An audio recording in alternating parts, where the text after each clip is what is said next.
നമസ്കാരം. Live at 6 ആരംഭിക്കുകയാണ്. ആദ്യം തലക്കെട്ടുകൾ. കേന്ദ്ര സർക്കാരിനെതിരെ വീണ്ടും CJP.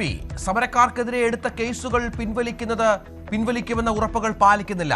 സർക്കാർ വാക്കുപാലിച്ചില്ലെങ്കിൽ സമരവുമായി മുന്നോട്ടെന്ന് മുന്നറിയിപ്പ്. വാർത്താ സമ്മേളനത്തിൽ കോൺഗ്രസ് നേതാവ് കപിൽ സിബലും.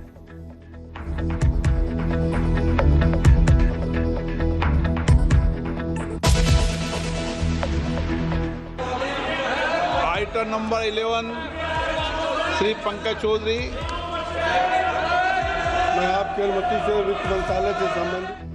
ധർമ്മേന്ദ്ര പ്രധാന്റെ രാജിയിൽ തൃപ്തരാകാത്ത പ്രതിപക്ഷം. വിദ്യാർത്ഥികൾക്കെതിരായ പോലീസ് നടപടി ചർച്ച ചെയ്യണം. അമിത്ഷാ മറുപടി പറയുന്നതുവരെ സഭ സമ്മേളിക്കാനാവില്ലെന്നും പ്രതിപക്ഷം. ബഹളത്തെ തുടർന്ന് ഇരുസഭകളും നിർത്തിവെച്ചു. പൊതുപരീക്ഷാ ഭേദഗതി ബിൽ ലോക്സഭയിൽ അവതരിപ്പിച്ചു.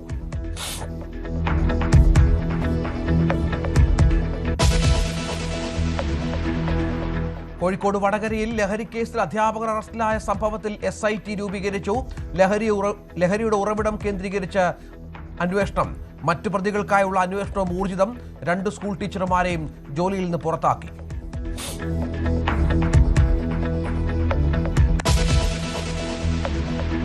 ഇറാനുമായുള്ള സൈനിക ഏറ്റുമുട്ടലിൽ അമേരിക്കൻ സേനയ്ക്കുണ്ടായ നാശനഷ്ടങ്ങളുടെ പുതിയ കണക്ക് പുറത്ത്.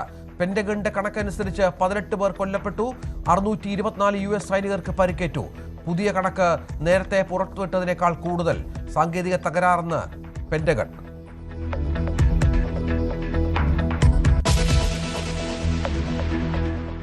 യുദ്ധസാഹചര്യങ്ങൾക്കിടെ ബെന്യാമിൻ നെതന്യാഹു അമേരിക്കയിലേക്ക്. ട്രംപുമായുള്ള കൂടിക്കാഴ്ചയിൽ യുദ്ധം കടുപ്പിക്കുന്നതും ചർച്ചയ്ക്ക്. ചർച്ച നാളെ വൈറ്റ് ഹൗസിൽ. അമേരിക്കയുടെ താൽക്കാലിക പിന്മാറ്റം കൂടുതൽ ശക്തിയോടെ ആക്രമണം നടത്താനെന്ന് ഇസ്രായേൽ മാധ്യമങ്ങൾ.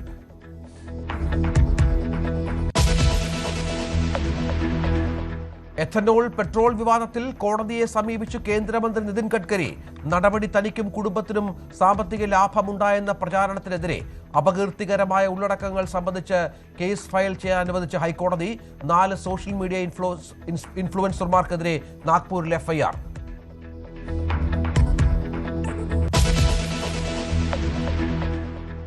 പരമ്പരാഗത ഹിമാലയൻ പാതകളിലൂടെ ചൈനയുമായുള്ള വ്യാപാരം ശക്തമാക്കാൻ ഇന്ത്യ. നാഥുല ചുരം വഴിയുള്ള വ്യാപാരപാത ഓഗസ്റ്റ് 1 മുതൽ സജ്ജമാകും. സിൽക്ക് റൂട്ടിന്റെ ഭാഗമായ പരമ്പരാഗത പാത തുറക്കുന്നത് 6 വർഷത്തിനു ശേഷം.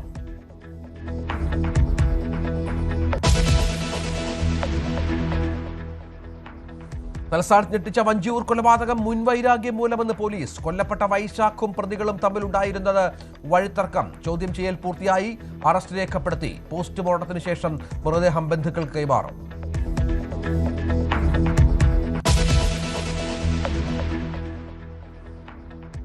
ഡണ്ടൽ വിദ്യാർത്ഥി നിതിൻ രാജിന്റെ ആത്മഹത്യയിൽ ഡോക്ടർ MK റാമിനെ കസ്റ്റഡിയിൽ വിട്ടു. 5 ദിവസം ക്രൈംബ്രാഞ്ചിന്റെ കസ്റ്റഡിയിൽ. കൂടുതൽ ചോദ്യം ചെയ്യും.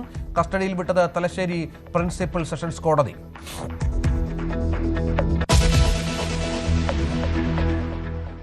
കാക്കനാട് അർദ്ധരാത്രി യുവാക്കളെ റോഡിൽ ചവിട്ടി നിലത്തിട്ട ഗുണ്ടാ സംഘം പിടിയിലായത് കളമശ്ശേരി പൂക്കാട്ടുപടി കോഴിക്കോട് സ്വദേശികൾ. ആക്രമണം മിനിഞ്ഞാന്ന് അർദ്ധരാത്രി. മർദ്ദനം, കാറിന് സൈഡ് കൊടുത്തില്ലെന്ന എന്ന തർക്കത്തിൽ.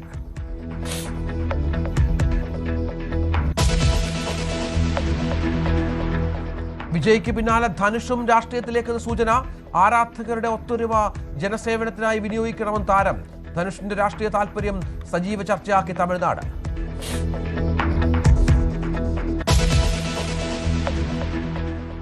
പ്രധാനപ്പെട്ട വാർത്തയിലേക്ക്. കേന്ദ്ര സർക്കാർ വാക്കുപാലിച്ചില്ലെങ്കിൽ വീണ്ടും പ്രക്ഷോഭം തുടങ്ങുമെന്ന് കോക്രോച്ച് ജനതാ പാർട്ടി. സമരക്കാർക്കെതിരായി രജിസ്റ്റർ ചെയ്ത FIRകൾ റദ്ദാക്കുമെന്ന് ഉറപ്പു നൽകിയ സർക്കാർ ഇപ്പോൾ ഓരോരുത്തരെയായി വേട്ടയാടുകയാണെന്ന് CJP വക്താവ് സൗരവ് ദാസ് പറഞ്ഞു. മുൻ കേന്ദ്രമന്ത്രിയും സുപ്രീം കോടതിയിലെ മുതിർന്ന അഭിഭാഷകനുമായ കപിൽ സിബലും CJP നേതാക്കൾക്കൊപ്പം വാർത്താസമ്മേളനത്തിൽ പങ്കെടുത്തു. कॉकरोच जनता पार्टी ने हमारे प्रोटेस्ट को कॉल ऑफ किया था ये कंडीशन में कि हमारे जो सारे मुख्य मांगे थे सरकार ने उस पे या तो उन्होंने एक्ट किया, जैसे कि धर्मेंद्र प्रधान जी का इस्तीफ़ा उन्होंने लिया, या तो उन्होंने अश्योरेंस दिया कि एग्रीड अपॉन टाइमलाइंस के अंदर वो उस पे अमल करेंगे. उस गुड फेथ में हम लोगों ने 25 जुलाई को हमारा प्रोटेस्ट जंतर मंतर से एंड जो नेशन वाइड कॉल हम लोगों ने दिया था दूसरे चीज़ों के लिए, उन सब चीज़ों को हम लोगों ने कॉल ऑफ किया। उसके पहले एंड उसके बाद भी हम लोग senior advocate Kapil Sibal sir से कंसल्ट कर रहे थे, उनसे लीगल गाइडेंस हम लोगों ने मांगा था एंड काफ़ी सारे मुद्दों पे हमारा चर्चा हुआ था, क्योंकि आपको पता है बीच बीच में कुछ ऐसे लोग थे जिन्होंने कुछ PILs फाइल किए थे जो थोड़े पॉलिटिकली मोटिवेटेड भी थे। हम ये चाहते थे कि हमारा ये जो युवाओं का मूवमेंट है ये किसी भी तरीके से ये डिरेल ना हो। वो भले ही रोड में कुछ असामाजिक तत्व घुसा के जैसे डिरेल करने का कोशिश किया था उससे, या कोर्ट को यूज़ करके एक तरीके से ये मूवमेंट को डिरेल ना किया जाए, वो हमारा प्रयास था। तो हम लोग कपिल जी के साथ कांस्टेंट टच में थे एंड लीगल गाइडेंस हम लोगों ने मांगा था। हमें जो घबराहट है केवल छात्रों के प्रति, जिन्होंने जो अनशन पे बैठे, जिन्होंने पीसफुली प्रोटेस्ट किया, हम नहीं चाहते कि उनके खिलाफ कोई कार्रवाई की जाए, क्योंकि ये तो एक ऑर्गेनिक मूवमेंट थी समझ लीजिए। और सरकारें अक्सर चाहती हैं, और ये मैं इस सरकार की बात नहीं कर रहा, अक्सर सरकारें चाहती हैं कि किसी तरीके से कोई डिसेंट नहीं हो। तो इन्होंने कुछ आश्वासन दिए होंगे, नड्डा साहब ने कुछ माना होगा, उसके बारे में तो मुझे मालूम नहीं, ना मैं जाना चाहता हूँ कि ना हमने कुछ उसमें कोई पार्ट लिया।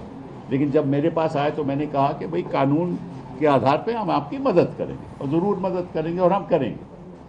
तो इसको सामने रखते हुए मैंने कहा कि जहाँ जहाँ भी हिंदुस्तान में, बिहार में हो, आसाम में हो, बंगाल में हो, महाराष्ट्र में हो, जहाँ जहाँ भी पीसफुल प्रोटेस्ट हुए हैं और जहाँ जहाँ छात्रों को टारगेट किया जा रहा है या प्रोटेस्टर्स को टारगेट किया जा रहा है, वहाँ हम चाहेंगे कि अगर कोई मुकदमा कोई डालेगा कोई भी सरकार, तो हम फिर उसके लिए एक व्यवस्था बनाएंगे ताकि वहाँ कुछ हमारे वकील खड़े हो सकें। तो इसी सोच के साथ हम चाहते हैं कि कोई कार्रवाई नहीं हो, अगर FIR होती है तो FIR विड्रॉ हो। और मैंने कहा है कि हम एक ये CJP ढांचा बनाएगी कि किस जगह पे क्या हुआ है, किस छात्र को, किस प्रोटेस्टर കിരൺ ബാബു വിവരങ്ങളുമായി ചേരും. കിരൺ, ഇപ്പോൾ ഒരു പുതിയ പ്രക്ഷോഭ മുഖം വലിയ വിജയം കണ്ട ആദ്യഘട്ടത്തിന് ശേഷം ഒരു പുതിയ പ്രക്ഷോഭത്തിലേക്ക് CJP കടക്കാൻ ഒരുങ്ങുകയാണോ? അതിന് അവർ പറയുന്ന കാരണങ്ങൾ എന്തൊക്കെയാണ്? രഞ്ജിത്ത്, വളരെ രൂക്ഷമായി തന്നെയാണ് CJP നേതാക്കൾ ഇപ്പോൾ വാർത്താ സമ്മേളനത്തിൽ പ്രതികരിച്ചത്. കേന്ദ്ര സർക്കാർ അവർക്ക് നൽകിയിരുന്ന ഉറപ്പ്, വിവിധ സ്ഥലങ്ങളിൽ ഈ പ്രക്ഷോഭവുമായി ബന്ധപ്പെട്ട് വിദ്യാർത്ഥികൾക്കെതിരെ കേസുകൾ എടുത്തിരുന്നു, ഈ കേസുകളെല്ലാം റദ്ദാക്കുമെന്നാണ്. പക്ഷേ ഈ കേസുകൾ റദ്ദാക്കുന്നില്ല എന്ന് മാത്രമല്ല, തുടർ നടപടികൾ സ്വീകരിക്കുകയാണ്. ഈ സമരത്തിൽ പങ്കെടുത്തവരെ മാത്രമല്ല, സമരത്തിന് സഹായം ചെയ്ത ആളുകളെ അടക്കം പോലീസ് വേട്ടയാടുകയാണ്. അത് ഡൽഹിയിൽ മാത്രമല്ല, ബീഹാറിലും അതോടൊപ്പം തന്നെ പശ്ചിമ ബംഗാളിലും അടക്കം അത്തരം ആളുകൾക്കെതിരെ, വിദ്യാർത്ഥികൾക്കെതിരെ അടക്കം പ്രക്ഷോഭം നടത്തിയ വിദ്യാർത്ഥികൾക്കെതിരെ പുതിയ FIRകൾ എടുത്തുകൊണ്ടിരിക്കുന്നു. ഇങ്ങനെ സർക്കാർ ഉറപ്പ് പാലിക്കാൻ തയ്യാറാവുന്നില്ല എങ്കിൽ വീണ്ടും വേട്ടയാടാനാണ് തീരുമാനമെങ്കിൽ വീണ്ടും പ്രക്ഷോഭത്തിലേക്ക് നയിക്കും പ്രക്ഷോഭത്തിലേക്ക് പോകും എന്നുള്ളൊരു മുന്നറിയിപ്പ് കൂടിയാണ് CJP നൽകുന്നത്. CJPക്കൊപ്പം മുതിർന്ന അഭിഭാഷകരും മുൻ കേന്ദ്രമന്ത്രിയുമായ കപിൽ സിബലും ഉണ്ടായിരുന്നു. കപിൽ സിബൽ നേരത്തെ ഇങ്ങനെ ഇവർക്ക് കേസ് നടത്താൻ വേണ്ടി 1 കോടി രൂപ അദ്ദേഹം ഫണ്ട് നൽകുകയും ചെയ്തു. ഇത് ആളുകൾ ഈ കേസ്, ഇതുമായി ബന്ധപ്പെട്ട കേസുകൾ നടത്താൻ വേണ്ടിയാണ് ഇങ്ങനെ 1 കോടി രൂപ അദ്ദേഹം ഫണ്ട് നൽകിയത്. അദ്ദേഹം കൂടി വാർത്താ സമ്മേളനത്തിൽ പങ്കെടുക്കുകയും CJPക്ക് ആ തരത്തിൽ വരുന്ന നിയമപരമായ എല്ലാ സഹായവും താൻ ചെയ്യുമെന്ന് അദ്ദേഹം ഉറപ്പ് നൽകുകയും ചെയ്തു. സുപ്രീം കോടതിയിൽ തന്നെ ഏറ്റവും തലമുതിർന്ന അഭിഭാഷകരിൽ ഒരാളാണ് കപിൽ സിബൽ. മുൻ കേന്ദ്രമന്ത്രി, മുൻ കോൺഗ്രസിന്റെ നേതാവുമൊക്കെ കൂടിയായിരുന്ന കപിൽ സിബൽ. അദ്ദേഹം കൂടി ഇന്ന് വാർത്താ സമ്മേളനത്തിൽ പങ്കെടുക്കുകയും ചെയ്തു. ശരി, മറ്റു വാർത്തയിലേക്ക്. ഇറാനുമായുള്ള സൈനിക ഏറ്റുമുട്ടലിൽ അമേരിക്കൻ സേന നേരിട്ട നാശനഷ്ടങ്ങളുടെ വ്യാപ്തി പുറത്തുവന്നു. പെന്റഗണിന്റെ ഔദ്യോഗിക ഡേറ്റാബേസിൽ വരുത്തിയ മാറ്റത്തോടെ ഇതുവരെ 624 US സൈനികർക്ക് പരിക്കേൽക്കുകയും 18 പേർ കൊല്ലപ്പെടുകയും ചെയ്തു എന്നാണ് കണക്ക്. പെന്റഗണിന്റെ വെബ്സൈറ്റിൽ പരിക്കേറ്റവരുടെ എണ്ണം പെട്ടെന്ന് കുറയുകയും കൊല്ലപ്പെട്ട ചില സൈനികരുടെ പേരുകൾ ഒഴിവാക്കപ്പെടുകയും ചെയ്തത് വലിയ പ്രതിഷേധത്തിന് ഇടയാക്കിയിരുന്നു. TG സൈത്ത് വിവരങ്ങളുമായി ചേരും. സൈത്ത്, ഇതിപ്പോൾ അമേരിക്കയെ സംബന്ധിച്ചിടത്തോളം ഇറാൻ യുദ്ധം ഒരു കനത്ത നഷ്ടമാണ് എന്ന കണക്കുകൾ നേരത്തെ തന്നെ പുറത്തു വന്നിരുന്നു. അവർക്ക് ചിലവാകുന്ന പണത്തിൻ്റെതായാലും നഷ്ടപ്പെടുന്ന സൈനികരുടേതായാലും ഒക്കെ കണക്കുകൾ ഏറെയാണ്. അതിപ്പോൾ പെന്റഗണിന് പോലും ഇത്തരം അബദ്ധങ്ങൾ പറ്റുന്നതാണ് അമേരിക്കയിൽ വലിയ രാഷ്ട്രീയ ചർച്ചകളായിരിക്കുന്നത്.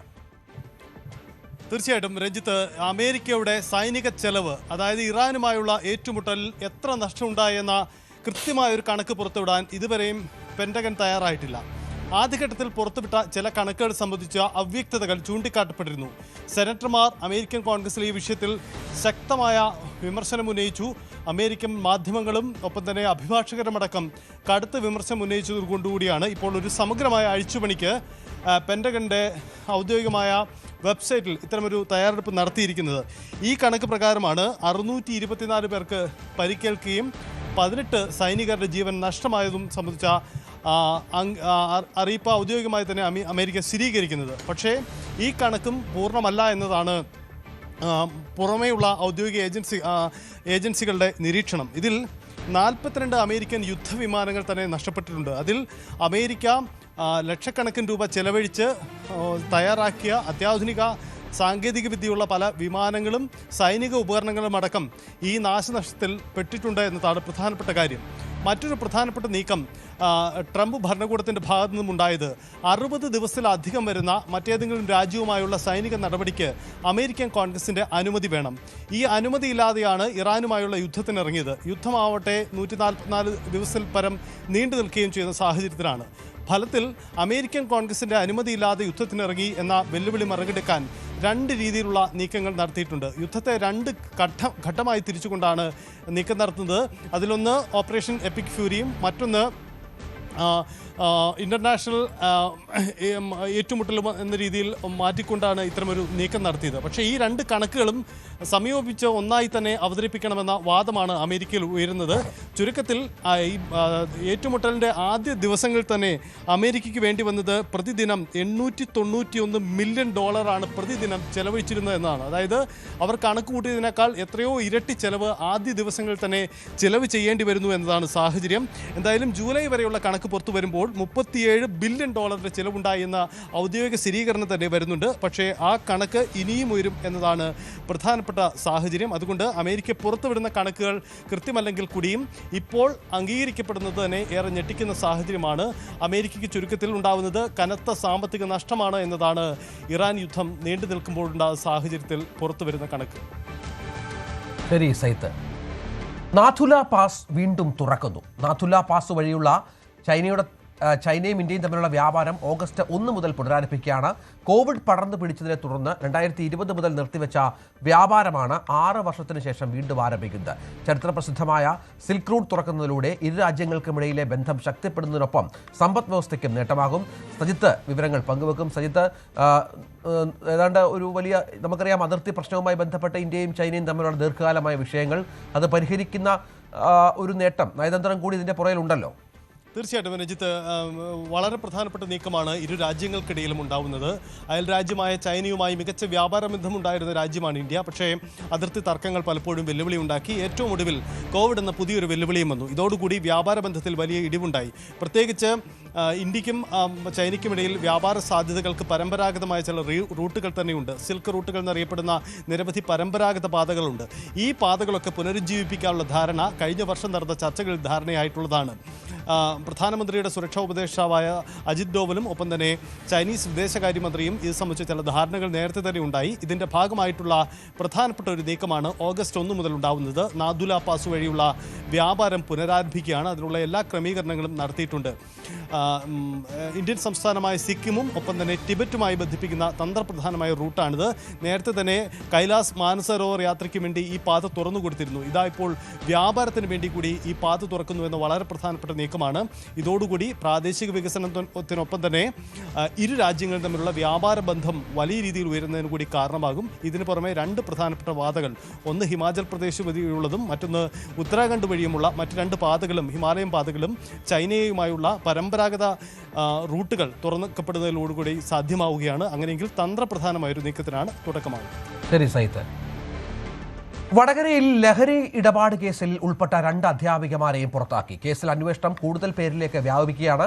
ലഹരി സംഘങ്ങൾ വൻതുകയ്ക്കുള്ള സാമ്പത്തിക ഇടപാടുകൾക്ക് സ്ത്രീകളെ മറയാക്കിയെന്നാണ് പോലീസിന്റെ നിഗമനം. അറസ്റ്റിലായ അധ്യാപിക കീർത്തനയ്ക്കും കാവ്യയ്ക്കും ഇടപാടിലുള്ള പങ്കെന്തായിരുന്നുവെന്നും കണ്ടെത്തണം. പണമിടപാട് മാത്രമാണോ അതോ സംഘത്തിലെ സുപ്രധാന കണ്ണികളോ ലഹരിമരുന്ന് ക്യാരിയർമാരോ ആയിരുന്നു എന്നതാണ് പ്രധാനമായും കണ്ടെത്തേണ്ടത്. ലക്ഷക്കണക്കിന് രൂപയുടെ സാമ്പത്തിക ഇടപാടുകൾ ഇവരുടെ അക്കൗണ്ടുകളിലൂടെ നടന്നിട്ടുണ്ടെന്ന് വ്യക്തമാണ്. സംഭവം പ്രത്യേക സംഘം അന്വേഷിക്കും. കോഴിക്കോട് വടകര ലഹരി കേസിൽ അധ്യാപകർ അറസ്റ്റിലായ സംഭവത്തിൽ SIT രൂപീകരിച്ചു. റൂറൽ SP മെറിൻ ജോസഫാണ് ഇത് സംബന്ധിച്ച് തീരുമാനം വ്യക്തമാക്കിയത്. കേസിലെ മറ്റു പ്രതികൾക്കായുള്ള അന്വേഷണം ഊർജിതമാണ്.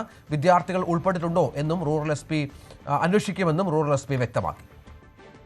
ഇപ്പം ഓപ്പറേഷൻ തൂഫാന്റെ ഭാഗമായിട്ട് ഞങ്ങൾ ധാരാളം കേസസ് രജിസ്റ്റർ ചെയ്തിട്ടുണ്ട്. അപ്പോൾ ഓരോ കേസിലും ഡീപ്പായിട്ടുള്ളൊരു അന്വേഷണമാണ് നടന്നുകൊണ്ടിരിക്കുന്നത്. വടകരയിൽ രജിസ്റ്റർ ചെയ്തൊരു കേസിൽ ഫർദർ ഇൻവെസ്റ്റിഗേഷനിലാണ് ഇങ്ങനെ കൂടുതൽ ആൾക്കാരുടെ ഇൻവോൾവ്മെൻറ്റ് നമുക്ക് മനസ്സിലായത്. അപ്പോൾ അതിൻ്റെ അടിസ്ഥാനത്തിലാണ് ഇപ്പം ഈ 2 അറസ്റ്റുകൾ നടന്നിരിക്കുന്നത്.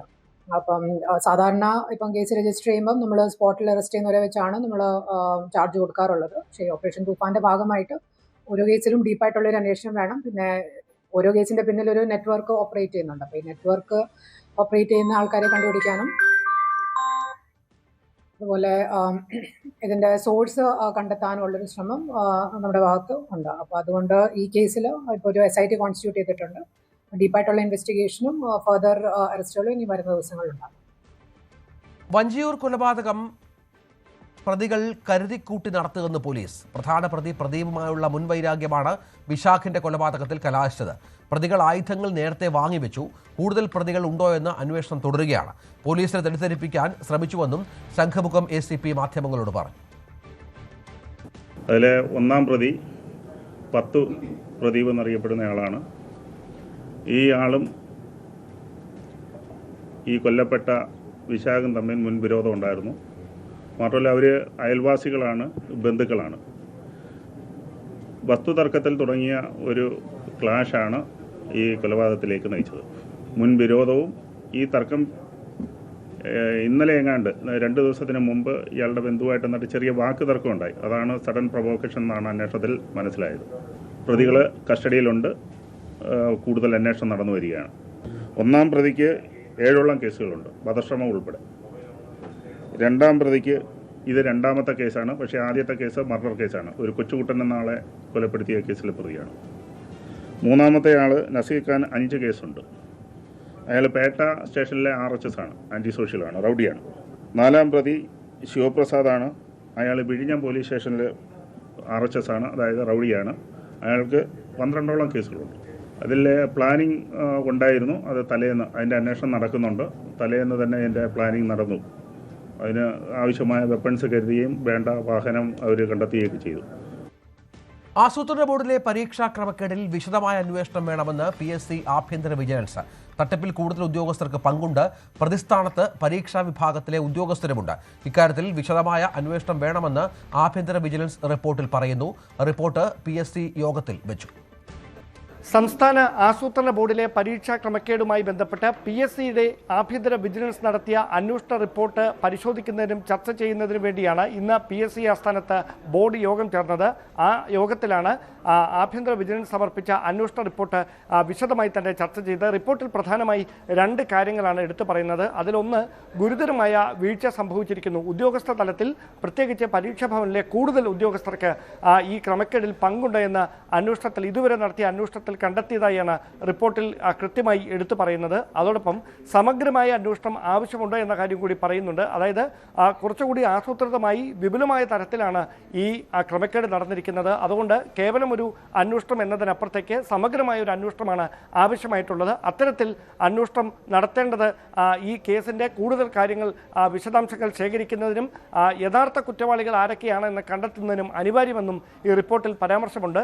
അങ്ങനെയെങ്കിൽ ഇപ്പോൾ ഈ റിപ്പോർട്ടിലെ വിവരങ്ങൾ കണക്കിലെടുത്തുകൊണ്ട് PSC ബോർഡാണ് സമാന്തരമായി ക്രൈംബ്രാഞ്ച് നടത്തുന്ന അന്വേഷണത്തിന് സമാന്തരമായി മറ്റൊരു അന്വേഷണം കൂടി വേണമോ? അതായത് ആഭ്യന്തര വിജിലൻസ് അതുമായി ബന്ധപ്പെട്ട വിശദമായ അന്വേഷണം ഇനി നടത്തേണ്ടതുണ്ടോ? അതോ ഇപ്പോൾ ലഭിച്ചിരിക്കുന്ന വിവരങ്ങൾ ആഭ്യന്തര വിജിലൻസിൻ്റെ അന്വേഷണ റിപ്പോർട്ടിലെ കണ്ടെത്തലുകൾ, ആ കണ്ടെത്തലുകൾ നിലവിൽ കേസിൻ്റെ അന്വേഷണത്തിന് നേതൃത്വം നൽകുന്ന ക്രൈംബ്രാഞ്ചിൻ്റെ പ്രത്യേക സംഘത്തിന് കൈമാറിയാൽ മതിയോ എന്നതടക്കമുള്ള കാര്യങ്ങളിൽ തീരുമാനമെടുക്കുക. ഏതായാലും ഒരു കാര്യം ഉറപ്പാണ്, പരീക്ഷാ ഭവനിൽ വീഴ്ച സംഭവിച്ച ഉദ്യോഗസ്ഥർക്കെതിരെ കർശനമായ നടപടിക്ക് PSC ബോർഡ് ശുപാർശ ചെയ്യുമെന്ന സൂചനകൾ കൂടിയാണ് പുറത്തുവരുന്നത്.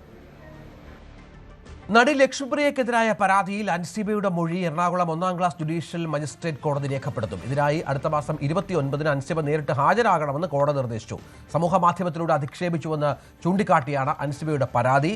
എന്നാൽ പരാതിയിൽ പാലാരിവട്ടം പോലീസ് കേസെടുത്തിരുന്നില്ല. സ്ത്രീത്വത്തെ അപമാനിച്ചതിന് ലക്ഷ്മിപ്രിയക്കെതിരെ കേസെടുക്കാൻ കഴിയില്ല എന്നാണ് പാലാരിവട്ടം പോലീസ് കോടതിയിൽ നൽകിയിരിക്കുന്ന റിപ്പോർട്ടിൽ പറയുന്നത്. അതോടൊപ്പം തന്നെ മാനനഷ്ടത്തിന് വേണമെങ്കിൽ അൻസിബയ്ക്ക് കോടതിയെ നേരിട്ട് സമീപിക്കാം എന്നുകൂടി റിപ്പോർട്ടിൽ പറയുന്നുണ്ട്. ഇതിനെ തുടർന്നാണ് കോടതിയെ സമീപിക്കുവാനായി അൻസിബ തീരുമാനിക്കുകയും ചെയ്തത്. ആ ഹർജിയാണ് ഇന്ന് കോടതി പരിഗണിച്ചത്. അൻസിബയോട് 29-ാം തീയതി നേരിട്ട് വന്ന് മൊഴി നൽകാനായാണ് കോടതി നിർദ്ദേശം നൽകിയത്. അതിന്റെ അടിസ്ഥാനത്തിൽ നേരിട്ട് മൊഴി രേഖപ്പെടുത്തുവാൻ തന്നെയാണ് അൻസിബ തീരുമാനിച്ചിരിക്കുന്നത്. ലക്ഷ്മിപ്രിയ ഒരു ഓൺലൈൻ മാധ്യമത്തിന് നൽകിയ അഭിമുഖത്തിലാണ് അൻസിബയെ വ്യക്തിഹത്യ ചെയ്യുന്ന തരത്തിൽ, സ്ത്രീത്വത്തെ അപമാനിക്കുന്ന തരത്തിലുള്ള പരാമർശങ്ങൾ നടത്തി എന്നൊരു പരാതി അൻസിബ പാലാരിവട്ടം പോലീസിന് നൽകിയിരിക്കുന്നത്. ലക്ഷ്മിപ്രിയക്കെതിരെ മാത്രമല്ല, ശ്വേതാ മേനോന് ഇതിന് ഗൂഢാലോചനയിൽ പങ്കുണ്ട്. ഒപ്പം ആ യൂട്യൂബ് ചാനൽ ഉടമ, അങ്ങനെ 3 പേർക്കെതിരെയായിരുന്നു പരാതി നൽകിയത്. ആ പരാതിയിൽ പോലീസിന്റെ പ്രാഥമിക അന്വേഷണത്തിൽ കേസെടുക്കാൻ കഴിയില്ല എന്നതായിരുന്നു നിഗമനം. ഈ റിപ്പോർട്ട് കോടതിയിൽ സമർപ്പിക്കുകയും ചെയ്തിരുന്നു. ആ റിപ്പോർട്ടാണ് ഇന്ന് കോടതി പരിഗണിച്ചതിന് ശേഷം നേരിട്ട് മൊഴി നൽകുവാൻ അൻസിബയോട് ആവശ്യപ്പെട്ടത്. അതോടൊപ്പം തന്നെ താരസംഘടനയായ അമ്മയിലെ അഡ്ഹോക് കമ്മിറ്റിക്കെതിരെ ശ്വേതാ മേനോൻ നൽകിയ ഹർജിയും ഇന്ന് കോടതി പരിഗണിക്കുകയുണ്ടായി.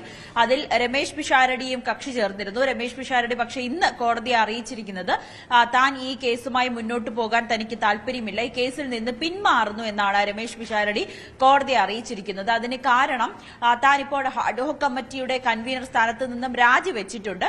അതുകൊണ്ട് തന്നെ ഇതുമായി ബന്ധപ്പെട്ട് മറ്റ് നടപടിക്രമങ്ങളിലേക്കോ അല്ലെങ്കിൽ സംഘടനയുടെ ഏതെങ്കിലും തലപ്പത്തേക്ക് വരുവാനോ താൻ ഉദ്ദേശിക്കുന്നില്ല. അതുകൊണ്ട് തനിക്കെതിരായിട്ടുള്ള കേസിൽ ഇനി താല്പര്യമില്ല എന്നൊരു മറുപടിയാണ് ഇപ്പോൾ രമേശ് പിഷാരടി നൽകിയിരിക്കുന്നത്. എന്നാലും ശ്വേതാ മേനോൻ നൽകിയ ഹർജിയും 29-ാം തീയതിയായിരിക്കും കോടതി പരിഗണിക്കുക. E20 എഥനോൾ പദ്ധതിയിൽ നിന്ന് തനിക്കും കുടുംബത്തിനും സാമ്പത്തിക ലാഭമുണ്ടായെന്ന തരത്തിൽ അപകീർത്തിപരമായ പ്രചാരണം നടത്തിയവർക്കെതിരെ നിയമ നടപടിയുമായി നിതിൻ ഗഡ്കരി. സോഷ്യൽ മീഡിയയിലെ പോസ്റ്റുകൾക്കും ഡീപ് ഫേക്ക് ഉള്ളടക്കങ്ങൾക്കുമെതിരെ നിതിൻ ഗഡ്കരി മുംബൈ ഹൈക്കോടതിയെ സമീപിച്ചു. അപകീർത്തികരമായ ഉള്ളടക്കങ്ങൾ സംബന്ധിച്ച് മെറ്റ, മറ്റ് സമൂഹ മാധ്യമങ്ങൾ, തിരിച്ചറിയാത്ത വ്യക്തികൾ എന്നിവർക്കെതിരെ സിവിൽ കേസ് ഫയൽ ചെയ്യാൻ ഹൈക്കോടതി ഗഡ്കരിക്ക് അനുമതി നൽകി.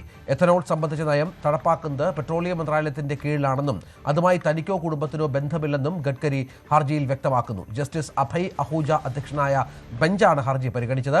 E20 പദ്ധതിയുമായി ബന്ധപ്പെട്ട് കേന്ദ്രമന്ത്രിക്കെതിരെ വ്യാജ വിവരങ്ങൾ പ്രചരിപ്പിച്ചെന്നാരോപിച്ച് 4 സോഷ്യൽ മീഡിയ ഇൻഫ്ലുവൻസർമാർക്കെതിരെ നാഗ്പൂരിൽ FIR രജിസ്റ്റർ ചെയ്തിരുന്നു. യൂട്യൂബറും രാഷ്ട്രീയ പ്രവർത്തകരുമായ മനീഷ് കശ്യപ്, ഇൻസ്റ്റാഗ്രാം അക്കൗണ്ട് ഉടമയായ ദേശി ബോയ്സ്, ഇൻഫ്ലുവൻസർമാരായ ഹർഷിത് രാഠി, അങ്കലീഷ് ഇൻവാട്ടി എന്നിവർക്കെതിരെയാണ് കേസെടുത്തത്.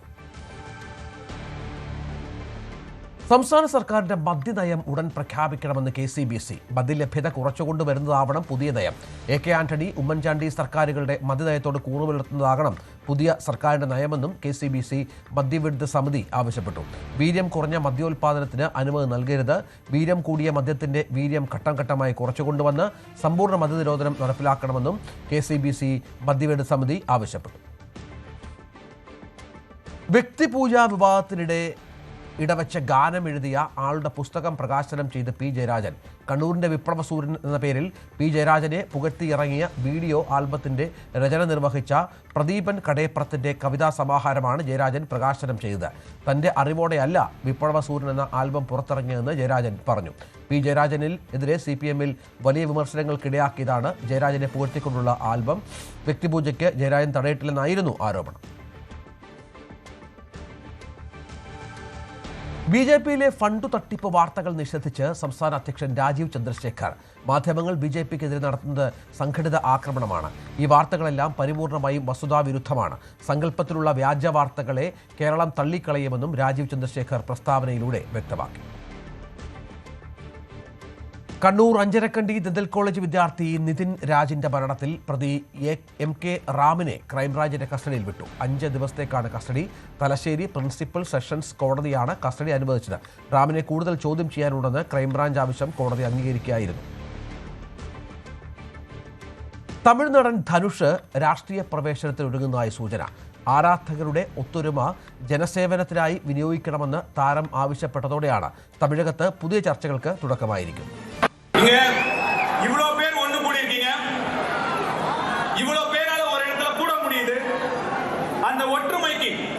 அந்த யூனிட்டிக்கு ஒரு பவர் இருக்கு. அந்த பவரை நீங்க பாசிட்டிவான வழியில கொண்டு போகணும். அந்த பவருக்கு நீங்க ஒரு பர்பஸ் கொடுக்கணும். சும்மா சந்திச்சோம், போட்டோ எடுத்தோம், ஆடியோ லான்ச்ல பார்த்தோம், இந்த மாதிரி பிறந்த நாள் அன்னைக்கு பார்த்தோன்னு அப்படியே விட்டுறாம நீங்க எல்லாரும் சேர்ந்து இன்னும் நிறைய நலத்திட்டங்களை செய்யணும். உங்க ஏரியால, உங்க தெருல, உங்க பக்கத்து வீட்டுல, எதிர் வீட்டுல யாருக்கு என்ன தேவைங்கிறத புரிஞ்சு நீங்க எல்லாரும் சேர்ந்து கை கோர்த்தீங்கன்னா உங்களால முடியும். உங்களால முடிஞ்ச நல்லதை நீங்க கண்டிப்பா பண்ணணும். நான் உங்களை நினைச்சு இன்னும் ரொம்ப பெருமைப்படணும். நீங்க செய்வீங்க நான் நம்புறேன். 4000 കൊമേഴ്സ് പ്രൊഫഷണലുകളെ ആദരിച്ച് IIC ലക്ഷ്യ. കോഴിക്കോട് നടന്ന പരിപാടിയിൽ കോഴ്സ് പാസ്സായവർക്ക് സർട്ടിഫിക്കറ്റുകൾ നൽകി. എക്സ്കോമിയം എന്ന പേരിലാണ് IIC ലക്ഷ്യ കോൺവൊക്കേഷൻ സംഘടിപ്പിച്ചത്. IIC ലക്ഷ്യ MD ഓർവൽ ലയണിന്റെ അധ്യക്ഷതയിലായിരുന്നു ചടങ്ങ്. 2025-26 വർഷത്തിൽ അന്തർദേശീയ ദേശീയ തലങ്ങളിൽ 54 റാങ്കുകൾ കരസ്ഥമാക്കിയ വിദ്യാർത്ഥികളെ ചടങ്ങിൽ ആദരിച്ചു. രാജ്യത്തെ കൊമേഴ്സ് മേഖലയിൽ മികച്ച തലമുറയെ വാർത്തെടുക്കുകയാണ് ലക്ഷ്യമെന്ന് ലക്ഷ്യ മാനേജ്മെന്റ് വ്യക്തമാക്കി.